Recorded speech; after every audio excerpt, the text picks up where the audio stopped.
today's guest, Adriana from Cavalry Ventures.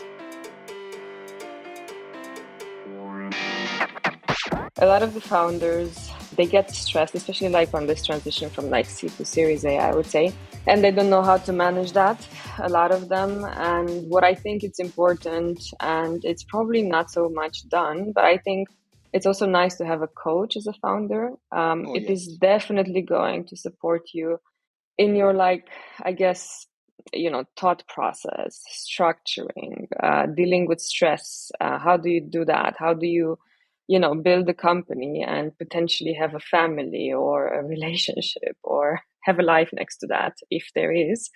So I think a lot of them don't really focus on that. And I think would be a key point for a lot of the founders to do that. And I would say that probably if you go to your investors, no one is going to say no to having a coach.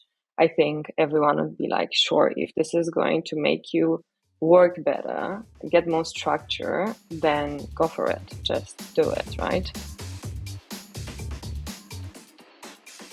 Adriana and I talked about the early stage of a company from pre-seed to seed and to Series A. And we really went into the details of what are maybe some common mistakes, patterns, and also decisions that should be taken in that stage to be successful and prepare for a Series A and be able to scale further.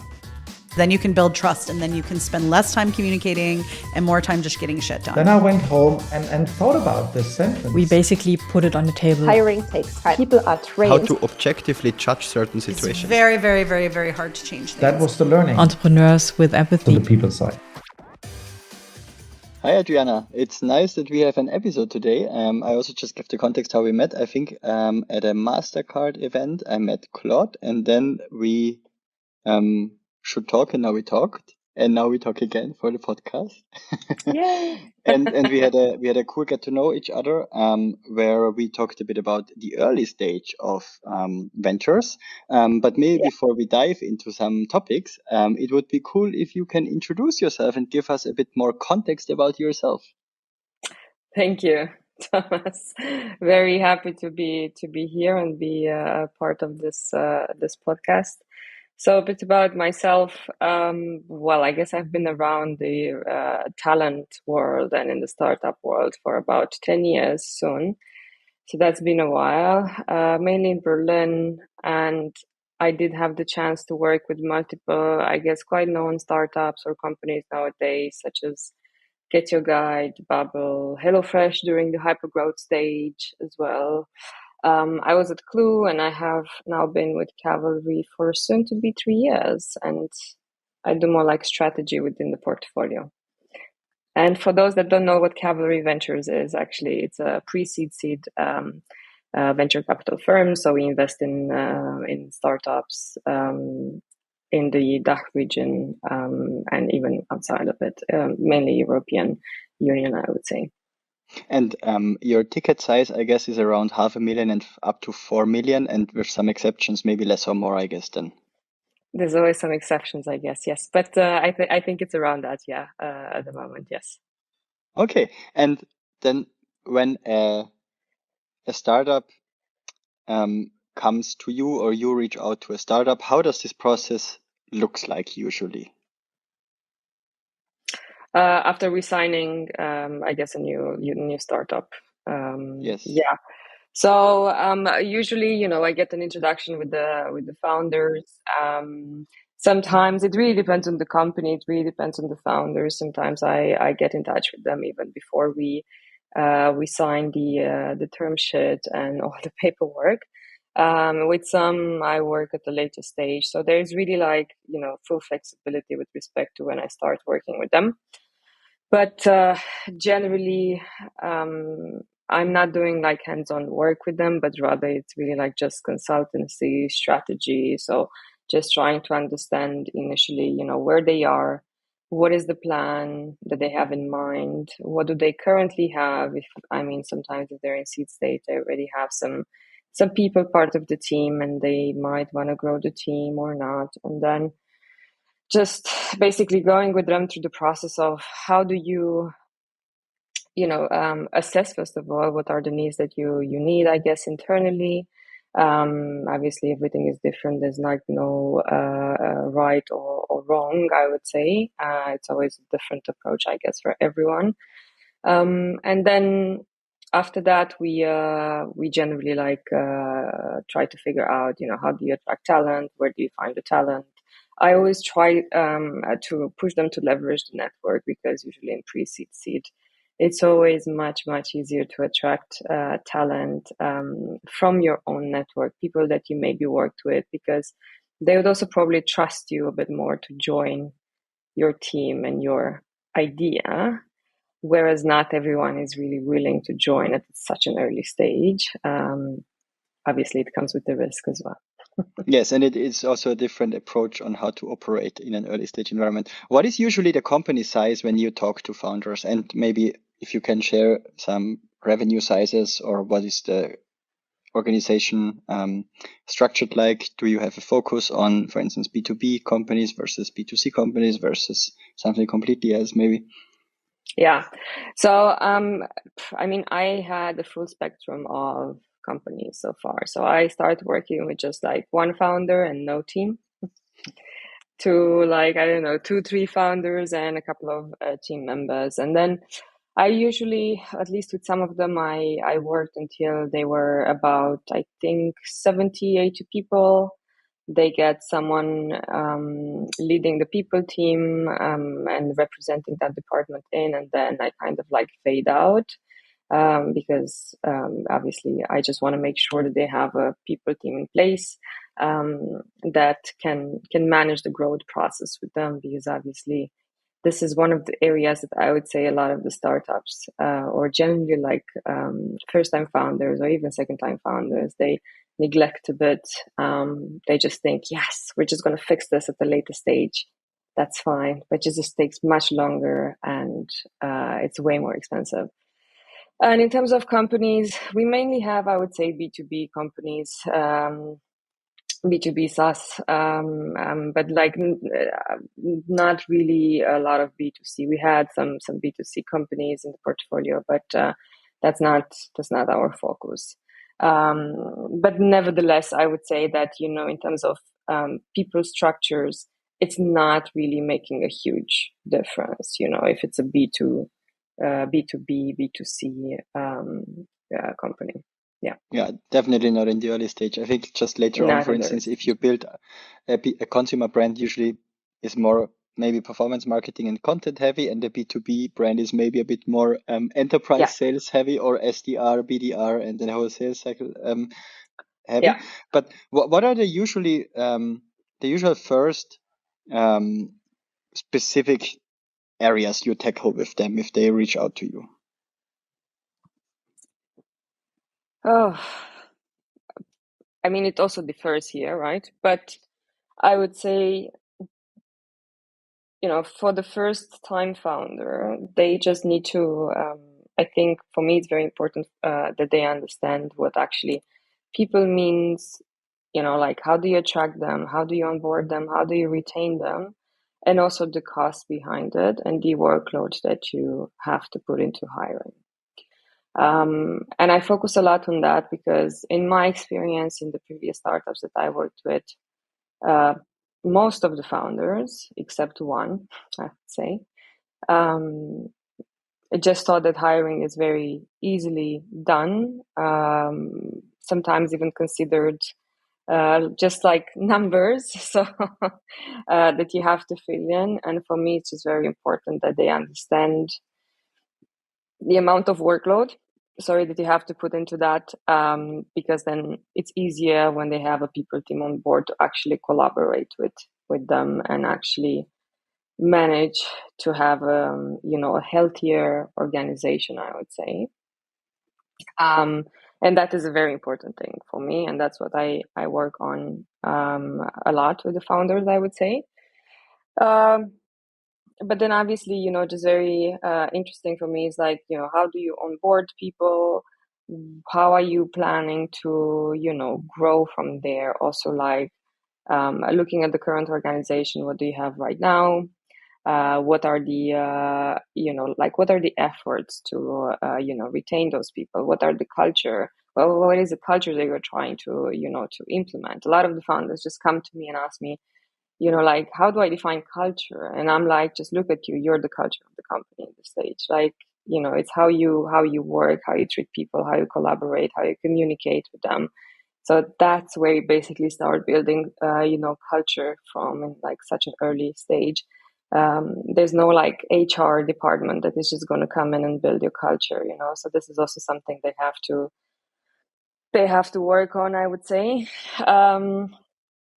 And then the focus is on also working with them when they fundraise again, for example, Series A. Just try to understand, what is the plan for them, plan of growth. Go with them through the hiring plan, headcount planning. Is that realistic? Is that not realistic? It happens sometimes that is not realistic. And then you just sit down with them and discuss, what do you have right now in the team? And like, if you want to, I don't know, if you're like 40 people and you want to hire 100 people, like, is this feasible with the current resources that you have? I mean, you can always probably do it, but is that healthy? Is this what we also want, I guess, as investors to see?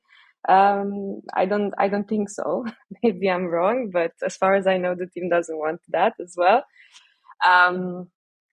So I just support them a bit strategically on like how to, how to set up the new headcount plan, how to divide it, make it realistic, bring in the resources. It can be either interim, I don't know, talent acquisition, or it can be interim solutions in-house, or, you just build a team. It really depends on the time that you have, right? Building a team, I mean on the people side, on the talent side as well. Is your team trained to actually hire X amount of people? Do you have enough capacity to hire, but also build the product in the same time? So these are, I would say, the basic stuff for us that you just have to work on with the founders as well. Yeah. In case you like my show, please subscribe. I would really appreciate it. And what would be an ideal setup for you when a company is preparing for a Series A or just got the Series A in terms of maybe the capabilities from an people team perspective? How should that look like in your opinion? It really depends as well, right, on like how much they're planning to grow, how much they fundraise, and so on and so forth. But my idea is that a company should already have a representative of the people department within the first 20 to 30 hires. That's not going to bankrupt the company, but rather it's going to set the company to success, in my opinion, for success. Because they will start easily working on a lot of different processes, clean up, I guess, talent as well, everything that, regarding talent, attraction, the recruitment processes, assess the pipeline. You see, like, what are the bottlenecks? What do we have to improve? What's working? What's not working? What is the quality of talent that we get on board, right? What do we need as a next step, right? Because also, when you're growing as a business, maybe the talent that you hired in seed stage might not be relevant when you're in like Series B, for example. Probably most of them will not be relevant anymore, just because you require probably a different type of skill set at some point. But then also, introduce a bit of like, I guess, feedback processes, feedback mindset, culture, work with the founders on the topics, communication, and so on and so forth. So I think once you hire that at an early stage, that's great. And then I guess Series A, it really depends. But if you're like, I don't know, planning to double the team, you're 40 and you're doubling the team, I would say just hire someone that has a good amount of experience as a head of people, VP, whatever you want to call it. I would just like keep it, calm with respect to titles. This is also what I tell them. But, someone that can support the management team at the more strategical level. so that the founders don't necessarily have to do this hands-on, but rather, work with that person to develop the company from a people perspective. And the companies that have done this in the portfolio, they have all been quite successful until now, I would say.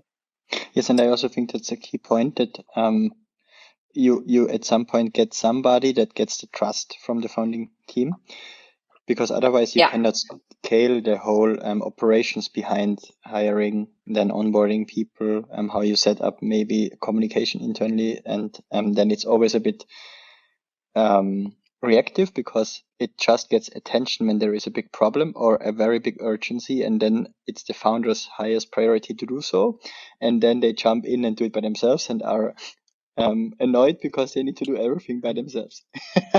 That's also something we, at least I noticed with the founders. It's very difficult for them to let go, and some of them understand this like really at a good time, some whatever, but some like really late, and it just takes so much time for them to offboard, to onboard new people, and actually fully trust maybe the people that they already hired to do the job. But I guess this is also very common with like first-time founders, exactly. I would say. But then I think if somebody founded a company already to a certain stage, they are way better in allocated budget and also delegating stuff and saying, okay, we have the money for that. We now get expertise and we do it that way. And I just make sure that on a high level perspective, I understand what it's needed. And then I make sure that I set maybe the overall short, not even vision, but the expectations, provide the budget or the money, and make sure that I get somebody doing it. Yeah. I mean, I always tell the founders, like, look, for you at this stage, and probably even later, but, I focus on like this, pre-seed to Series A stages. I always tell them, like, look, for you, probably like two most important things as a founder are fundraising. You need to make sure that you have enough money in your bank account, and hiring the right team. If you hire the right team and you have enough funding, then you have also like a bit of time for the rest, but then the team is going to support you to build your company. And these are the most, I think, important points to have. If there's no funding, there's no team, there's no product, there's no success, there's nothing. So you just have to make sure you have this in place, and then it's going to work out for sure, if you hire the right team, I guess. And I think that was also a classical pattern, especially from the past. And now I think it's even when you just take the fundraising piece, sometimes you could also insert generate revenue or something, right? Because maybe that's also happening now at a bit of an earlier stage. And I also see with some, yes. Yeah. I also see often that a founder comes to us as well and says, okay, I now need to hire a head of sales because I cannot do anything by myself. But the first sales hire, in my opinion, should not be a head of sales. I think the founders need, especially, let's talk B2B SaaS, yeah? If you're in an early stage, don't get the deals closed or understand the ideal customer profile, the market, the segment, the proposition. It's hard. And if the product is maybe not ready yet, who else than the founder can tell the customer, yes, we will deliver that because product roadmap is in mind. It can prioritize depending on the situation. Somebody hired to do so cannot do that. Yes, indeed. But also sometimes what happens is that the founders just fall into this trap of actually running this entire like sales process on their own. Whereas you could potentially, get someone on board that's not definitely a head of, probably you don't necessarily need a head of in most of the cases. It really depends on like how aggressive you want to grow, probably. But then, like you shouldn't really coordinate the process end to end. You should definitely still be part, I guess, of, of the calls, because obviously it's going to have a different impact for you while you're selling your product and the vision and what you're trying to build. But then slowly you'll also have to fade out of that phase. I would say that phase is probably in the seed stage, beginning of Series A, maybe even. But then you have to fade out and obviously just jump in again. At least this is my opinion. Jump in again on, bigger clients, right? If you have a big client coming in, of course, it's going to look very different if the founders are going to be part, or at least one of the founders is going to be part of the call. But you don't have to manage the entire process, right? You don't have to sit there and write all the emails. You don't have to chase the clients for, for an offer or for the contract or whatever. Like, you just don't have to do that as a founder. I think you would just waste too much time on doing that. So Exactly. get There, I think someone the on board. founder plus maybe founder associate level or some generalist seller really works well. And over time, when something is really getting repetitive, it's good to delegate and maybe structure it. But I think until that's not clear, it's good to do it a bit by themselves until you can even delegate it, right? Because often at an early stage, I don't know how you see it, but I see it often that the biggest problems founders have when they build the organization is defining the expectations is quite hard for them because things are changing so fast, and therefore you can never make a clear decision on is it the right thing to do to hire somebody with a certain profile now or to still wait, because if you still wait it might look different, and then it's a bit when do you commit to a decision? It's the question a bit, right? Things move very fast, right? When you're in that stage of I guess, life cycle of a company. Just work with the team. That's why you're hiring a team. Work with your team, involve them, collaborate, communicate as much as possible, and then it's going to be easier for you to take decisions and grow from there. That's my opinion. And also, like, one more thing maybe to add, a lot of the founders, they get stressed, especially like on this transition from like seed to Series A, I would say. And they don't know how to manage that, a lot of them. And what I think it's important, and it's probably not so much done, but I think it's also nice to have a coach as a founder. It is definitely going to support you in your, like, I guess, thought process, structuring, dealing with stress. How do you do that? How do you, build a company and potentially have a family or a relationship or have a life next to that, if there is. So I think a lot of them don't really focus on that. And I think would be a key point for a lot of the founders to do that. And I would say that probably if you go to your investors, no one is going to say no to having a coach. I think everyone would be like, sure, if this is going to make you work better, get more structure, then go for it. Just do it, right? So this is also something I would recommend to the founders. Just get a bit of or like get some coaching, get a coach to work with you for this transition period at least, and then you see if you want to do something. Especially for intensity in terms of change, right? Because sometimes the let go part there is so hard, and then they're obsessed with certain things that make sense to have a certain obsession, right? But sometimes maybe the timing is not right anymore to focus on it. Yeah, definitely. I mean, just going back to what I guess what I mentioned earlier, right? Like they don't easily let go to things, or they sometimes don't understand, like, when is it a good time for me to let go to this? Maybe take the time to onboard an employee to do what I'm doing instead of me doing that. I guess it's a bit of a different approach when you're a founder rather than when you will be an expert in, I don't know, talent acquisition, for example, right? It's different, right? As a founder, you just have to kind of like zoom out quite a bit.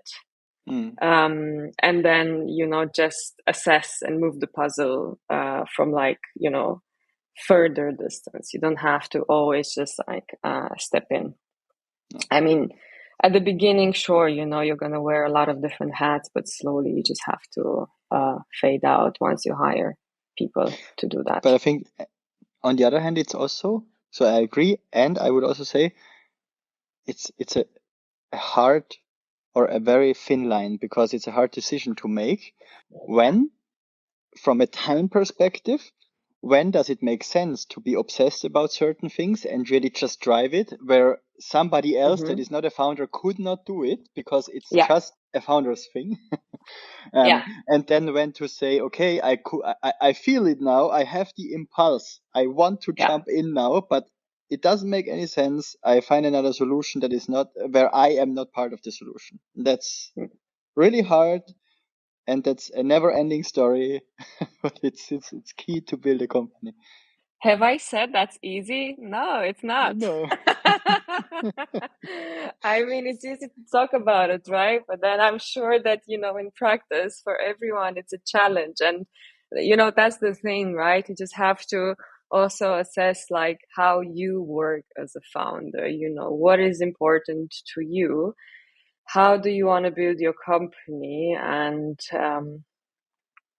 it's just understanding that about yourself as well, and then slowly work on growing this like healthier organization that you trust and that can support you in your growth. It's a process. That's why a lot of founders need also coaching and they need support, because it is a very difficult process. Yes. In case you have any feedback or anything you want to share with me, please send me an email on thomas@peoplewise.com or hit me up on LinkedIn. And in case you really enjoy the show, please subscribe. I would really appreciate it. Do you have some certain coaches? What are the type of profiles that there are coaching founders, and who gets recommended? Yeah. So I would say people that have been or that founded companies before. So for example, I would say some good profile would be, a person that has at least founded one or two companies themselves before. Successfully, or can they even fail? I would say it should be a nice mix from it. That would be my opinion, because I think also you get so much learning if you failed, and I think this is going to support the founders even more, right? With like, look, this is also what I've went through, and what I've done, and it didn't work out. Maybe for me, maybe it's going to work for you. But I would say that to be a founder coach, you should also have tried to have your own company at least one time. Ideally 2 times, so you have 2 experiences and some coaching experience as well. But I would say a good founder coach would be someone that has at least like 10 to 15 years of experience minimum. As well. Yeah. Cool. And do you have any final recommendations for founders or early stage people, team members? Oh, that's so many. What is the most important? Maybe let's just talk from experience, right? When you work in different startups, what I missed, obviously in all of them, different topics or different areas. I guess communication is a very important point for when you're growing your team, especially early stage. The team is so small, and I think you really need to maintain like a good, clear communication that can easily become very challenging when you're in early stage, I would say. And I'm saying that because I think, at least again, my opinion is that if you have a transparent communication with your team, that is definitely going to ensure that you gain the trust of the team and collaboration of the team, the entire team you're working with, basically. Something that has been missing, I would say, in most of the teams that I have been, except one. And other than that, one of the big things that is missing, or that I have seen as a mistake, in my opinion, is that there is no leadership development or leadership training. Obviously, you're going to have quite a few people that join in an early stage, and you want to keep them, you want to retain them with you, but they either might not be good leaders, or they need a training for that. And usually, because you're in a startup and you have to move fast and you hire fast and everything, it's quite moving like speedy, I would say. Then you don't really have the time to train your team, or you just lose focus on that. But also in the same time, I would say not. One of the mistakes that I have seen is that sometimes companies or founders just promote people internally but sometimes you also have to bring external people with, new ideas, new approach, I would say, but also, fresh thinking. I think it's just like, it's definitely going to support the team a lot. So you just have to, I would say, find the right balance on, what type of leaders you have, and the ones that you're going to add on to the team at every single stage. Mm-hmm. And who is a guest that I don't know, who I should interview next? Oh, that's taking me by surprise. It does for many guests.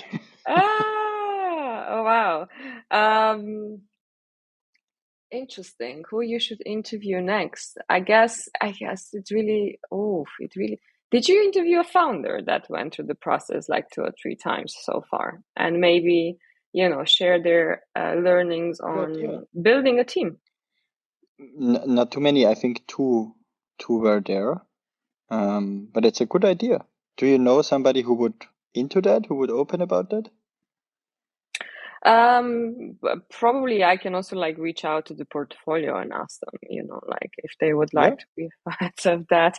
I always love when the founders share their like knowledge on hiring and mistakes they have done, and it's a good approach to also hear it from them, not just from the, I would say, people that do this for a job.